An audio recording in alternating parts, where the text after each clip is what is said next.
जो सवाल मैंने उनसे पूछा था वो सवाल मैं आपसे भी पूछ रही हूँ, क्या कांग्रेस का चेहरा तय है? हरीश रावत जी नाराज रहते हैं। उनका चेहरा कमल का फूल है, हमारा चेहरा हाथ है। दोनों नहीं बताएंगे, हाथ कंगन को दोनों नहीं बताएंगे। हरीश रावत जी भी बड़े नाराज रहे मगरमच्छों से। हाथ कंगन को आरसी क्या, पढ़े लिखे को फारसी क्या, ऐसा है। आपका सवाल का विस्तृत जवाब दूंगा अगर आप समय देंगी मुझे तो। आपने कहा कि आप अपनी प्रॉब्लम देखें। मान्यवर, पहले आप अपनी प्रॉब्लम देखें। गोपेश्वर से 7 बजे भागना पड़ा आपको देहरादून आकर। अपनी प्रॉब्लम देखिए, हमारी प्रॉब्लम छोड़िए। हम विपक्ष में हैं और विपक्ष के काम को बखूबी निभा रहे हैं।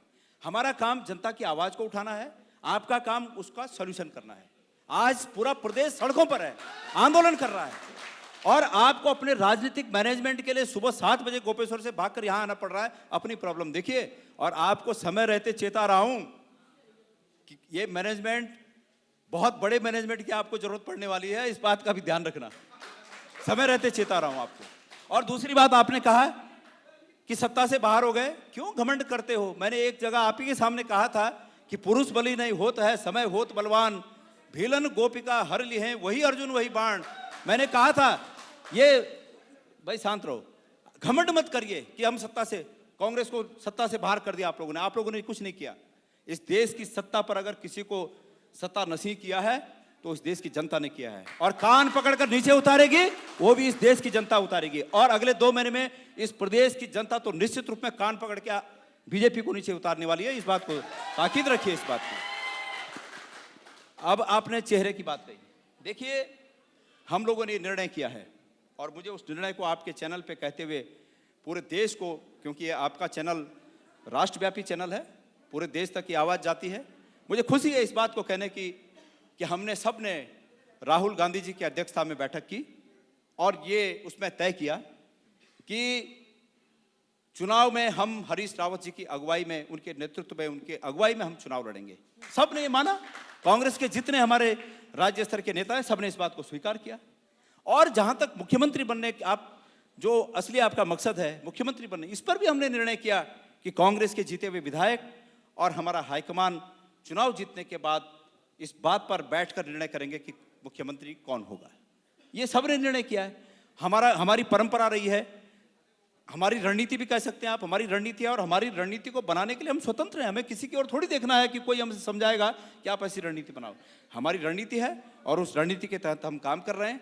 और आपने, जैसे आपने कहा कि भाई आपने उनको पूछा चेहरा कौन है, उन्होंने कहा कमल का फूल है। हमने कहा हमारा चेहरा हाथ का निशान है। तो अतीत में कांग्रेस के द्वारा किए गए विकास के कार्य और जनहित में लिए गए निर्णय हमारा चेहरा है। हम उन निर्णयों के साथ आगे जाएंगे। गणेश भाई, आपने मोदी जी के काम का जिक्र किया है और गणेश भाई का एक जवाब दे दो। नहीं, उनके साथ आप एक, क्योंकि वो आप उनके जवाब देते हुए आप मोदी जी की तरफ ले गए थे।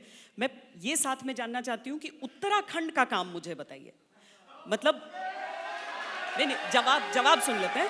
उत्तराखंड का कौन सा काम आप प्रोजेक्ट करेंगे लोगों के सामने वोट मांग कार्य? जी, जब हम उत्तराखंड के काम की बात करते हैं, शायद 5 साल में पहली सरकार थी जो महिलाओं को स्वावलंबी बनाने के लिए आज बद्रीनाथ, केदारनाथ, गंगोत्री, यमुनोत्री, जागेश्वर धाम, हरिद्वार, ऋषिकेश, जितने धार्मिक स्थल हैं, उन धार्मिक स्थलों पर जो प्रसाद है वो प्रसाद स्वयं सहायता समूह जो महिला बनाती हैं, 0% इन पर हमने देकर उनको स्वावलंबी बनाने का काम किया। शायद ये पहली सरकार है जिस सरकार ने 8 लाख से ज्यादा नवयुवकों को रोजगार देकर और अपने नवयुवकों को उत्तराखंड राज्य के अंदर हम लोगों ने जो लोकल स्तर पर काम होते हैं उनमें उनको प्राथमिकता देने का काम हमने किया। किसानों को 0% पर ऋण उपलब्धता कराने के लिए ये इस राज्य सरकार ने काम किया। राज्य सरकार ने अब से नहीं, लगातार आप देखेंगे ये पहली बार हुआ पलायन आयोग का गठन हम लोगों ने किया। पलायन कैसे रोका जाए, इसकी रणनीति कैसे बनाई जाए।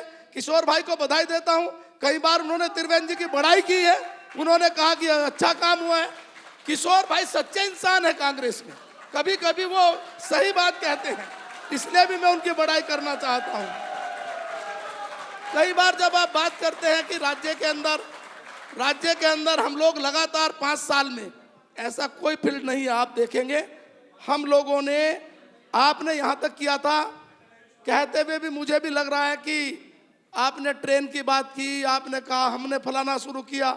आप विश्वास करेंगे, गोदियाल भाई स्वीकार करेंगे कि जितने काम भारत सरकार के थे 2014 से 17 के मध्य में सारे कामों पर ब्रेक लगाकर बैठ गई थी यहाँ की सरकार। एक काम भी, मैचिंग ग्रांट भी नहीं दी इन्होंने। अगर हम सत्ता में ना आते वो भी काम। अगर आपका समय हो गया हो तो मैं जी बताइए। ऐसा है। और अटल आयुष्मान आप बताइए, देश का ऐसा राज्य है अब मैं हर बोलता हूं घर ना। में, गोदियाल भाई में बैठे किशोरा भाई, मेरे किशोर भाई ने कहा ऐसी योजना तो कहीं देश में नहीं देखी उन्होंने पूरे राज्य जरा में। मुझे बोलने दीजिए। उत्तराखंड में समस्या वो खड़ी कर सरकार रहे है। हैं आप। किशोर भाई ने कहा ये, चलिए इसका मैं इसलिए बड़ाई कर रहा हूँ। एक मिनट, अटल आयुष्मान योजना हमने इनके चलाई है। महिला कल्याण की, इनके महिला कल्याण की हकीकत बता रहा हूं मैं। ऐसा है, इन्होंने कहा कि इन्होंने बद्रीनाथ केदारनाथ में प्रसाद योजना शुरू की। मैं अगर इस बात को कहूं कि इनके बड़े नेता झूठ बोलते हैं इसलिए ये भी झूठ बोलना सीख गए हैं। एक मिनट भाई, यार रुक जाओ जरा। तो ये संसदीय भाषा नहीं है, इसलिए मैं इसको इस रूप में कहना चाहूंगा कि ये सत्य से परे है, असत्य है। मैं आपको बता दूं, मैं वहां का चेयरमैन रहा हूं, बद्रीनाथ केदारनाथ का मैं अध्यक्ष रहा हूं। और आपको याद होगा, शायद मैंने एक बार जो चौलाई के लड्डू वहां बनते थे, वो चौलाई के लड्डू सदन में प्रसाद के रूप में सभी सदस्यों को बंटवाए थे और आप सदस्य थे। आपने तब भी चौलाई के लड्डू खाए होंगे। हमने महिला समूहों से वो काम करवाया। आपने आकर ये जरूर किया कि उस काम को बंद कर दिया और फिर 2 साल बाद चालू करके दिखाया कि हम तो महिला समूहों के हितैषी हैं। और आपकी हकीकत बताऊं, आपकी मंत्री रेखा आर्य, नाम ले रहा हूं, महिला समूहों को दिए जाने वाला पुष्टाहार वितरण की योजना जो महिला समूहों को दी जाती थी, उस काम को उनसे छीनकर एक मल्टीनेशनल कंपनी को दिया। इसके पीछे क्या था, वो जवाब दीजिए आप। ये आप महिलाओं के प्रति कितने हितैषी महिलाओं के हैं, महिलाओं के कितने हितैषी हैं। और अफसोस की बात है कि आपके मुख्यमंत्री कुछ नहीं कर पाए, ये जानते हुए भी कि ये गलत है, आपके मुख्यमंत्री कुछ नहीं कर पाए। आप इतने दबाव में थे, आपने इतनी दबाव में सरकार चलाई। और उसके साथ आपने जो इस राज्य के लिए काम किया, उसमें महत्वपूर्ण काम तो देवस्थानम बोर्ड था। बड़ी देर कर दी, हुजूर आते आते वापस लेना पड़ा। और अगर उसके बावजूद सरकार, आप कह देंगे, मुझे खुशी होगी कि हमारा गलत निर्णय था और मैं यहां से आकर आपसे हाथ मिलाऊंगा, आपको शाबाशी दूंगा। ये हिम्मत है आपकी कि हमारा वो निर्णय गलत था। और अगर वो निर्णय गलत था और अब आपने सही किया तो ठीक है, और अगर ये निर्णय सही था तो गलत क्यों किया, उसके लिए जवाबदेह कौन है। 2 साल यात्रा को प्रभावित किया, उत्तराखंड की आर्थिकी की रीढ़ है या 4 धाम यात्रा, और आपने जानबूझकर उसको प्रभावित किया। श्वेता जी, सच्चाई ये है, इनके मुख्यमंत्री ने कहा कि वहां बहुत पैसा आता है, इनकी नजर पैसे पे थी।